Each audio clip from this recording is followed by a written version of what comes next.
Muy buenas tardes, Jamie. Buenas tardes, Ara. Gracias por la invitación. Sí, asimismo, desde la lejana Fuerte Olimpo.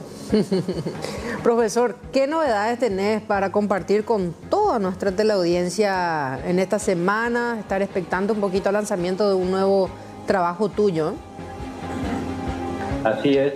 En realidad, el libro ya fue presentado oficialmente el pasado 24 de septiembre en Puerto Olimpo, en el aniversario de la ciudad. Y esta semana, la semana que viene, está programada la presentación en Asunción para los residentes olimpeños en Asunción y los amigos. En realidad, la organización de la presentación está a cargo de la Biblioteca del Congreso Nacional. Entonces, sería este martes a las 11 horas en la Biblioteca del Congreso. ¿De qué se trata todo digamos, esta investigación? ¿Qué particularidades vamos a poder conocer, por ejemplo, de esta zona llamada Fuerte Olimpo, ¿verdad? Que en otro momento también, ¿por qué se llamaba Fuerte Borbón, por ejemplo? Bueno, el libro es un rescate histórico de los orígenes del Fuerte Borbón. Estamos hablando de una historia de más de 200 años.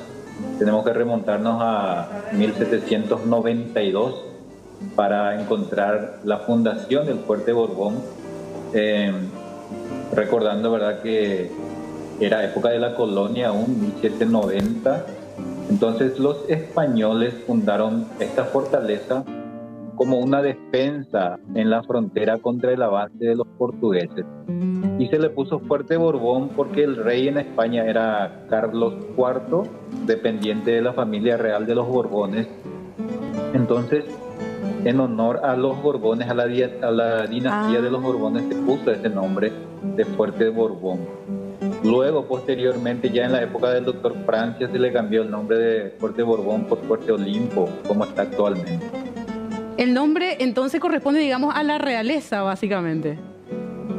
Así mismo, sí, era bien de la realeza y se construyó una fortaleza en ese punto de la frontera, como ya había mencionado, para defender ante el incesante avance de los portugueses, porque los portugueses avanzaban sin cesar con la conquista de nuevos territorios. Entonces, si no se les ponía un freno, iban a abarcar gran parte del territorio de lo que hoy es Paraguay también, ¿verdad? Entonces, con ese fin de ponerle tapones en esa parte de la frontera, se construyeron tanto el Fuerte Borbón como el Fuerte San Carlos, unos años más tarde, San Carlos de Lapa. Y hasta ahora existen vestigios de la fortaleza. Existe todavía el rectángulo de piedra que servía, ¿verdad?, como cuartel de los soldados, remontándonos a 1790, 1800. Pasó la independencia del Paraguay, luego entramos a la época del doctor Francia, cuando cambiaron muchas cosas ya en la era franquista, para mejor, ¿verdad? Porque la vida en el fuerte antes de la independencia no era nada fácil, era un sacrificio de la tropa. Había mucha precariedad por la lejanía del lugar, la falta de víveres, vestimentas. Entonces era difícil de proveer constantemente todo eso y la vida era un poco complicada, ¿verdad? Pero cuando se produjo la independencia, luego tomó el doctor Francia la dictadura perpetua, ahí sí cambiaron varias cosas y la atención fue más preferencial, digamos, para este punto. Es un rescate histórico, entonces, lo que estamos hablando de lo que está, digamos, plasmado en este libro. Fantástico todo el trabajo realmente, profesor. Y yo siempre hablo, todo lo que nos contaste es muy interesante, pero siempre hay como chismes de la historia. ¿Te costó mucho llegar a esa historiografía, saber más? ¿Tus fuentes fueron, no sé, el Archivo Nacional, la misma gente? ¿Cómo fue esto, por último? Sí, existen pocos materiales bibliográficos acerca de la historia detallada del fuerte y lo que normalmente se va repitiendo año tras año, ¿verdad? Entonces, lo que yo hice fue investigar acerca de aquellos años previos a la fundación, los detalles de la fundación y los años posteriores.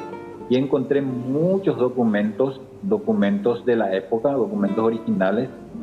La mayoría son manuscritos, y estos documentos están todos en el Archivo Nacional de Asunción. Y encontré, pero miles de documentos, y empecé a leer, a hacer resúmenes, y salió un libro de 300 páginas, ¿verdad? Lo que podemos decir que es un rescate detallado de los orígenes del Fuerte Borbón, que posteriormente el doctor Francia cambió por Fuerte Olimpo. Muy interesante. Sí. Este martes entonces estamos con este lanzamiento, profesor. Este martes a las 11 horas en Asunción, en el local del Congreso, de la Biblioteca del Congreso Nacional. Están todos invitados, la gente amiga, conocida, olimpeños que están en Asunción. Muy bien. Y es un aporte a la historia del Paraguay, porque Fuerte Olimpo forma parte importante dentro de la historiografía paraguaya. ¿Y a qué editorial tenemos que ir para comprar el libro también? En la editorial de Arandurá, en Asunción, sobre Teniente Fariña. Gracias, profesor Joel Recalde. Entonces, con este dato, cartas desde el Borbón, Fuerte Borbón en su momento allá, Fuerte Olimpo, les decía, 760 kilómetros de Asunción. Gracias, profe, muy amable. Muchísimas gracias por la invitación.